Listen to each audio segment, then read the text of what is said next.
Jau 6. gadu tiekamies ģimeņu spēlēs, kur ģimenes pavada jautri laiku, piedalās dažādas stafetes un saliedē ģimeni kopā.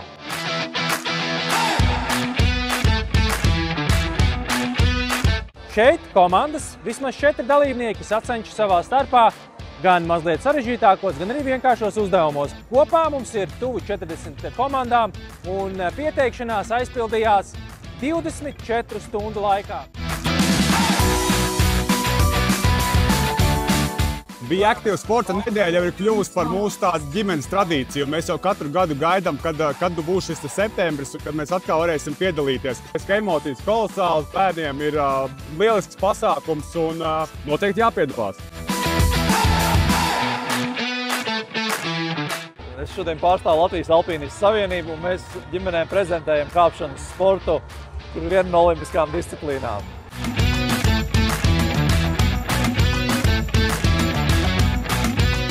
Ģimeņas spēles tā ir tāda sportiskā aktivitāte, kurā visi ģimeni piedalās un pieaugušie ar savu piemēru parāda, kā tad mums vajadzētu pareizi dzīvot to dzīvi, lai ilgtermiņā mēs baudītu dažādas dzīves labumus. Ja? Un tā fiziskā aktivitāte ir viena no tām.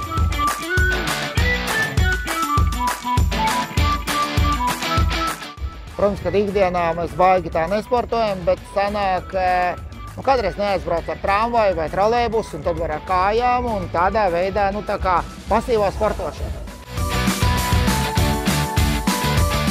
Mēs esam no Ventspils, atbraukusi piedalīties 1. gadu, un mums ieteica brāļu ģimenes. Viņi jau piedalās 4. vai 5. gadu. Orientēšanās, tas bija visinteresantākais un grūtākais šajā.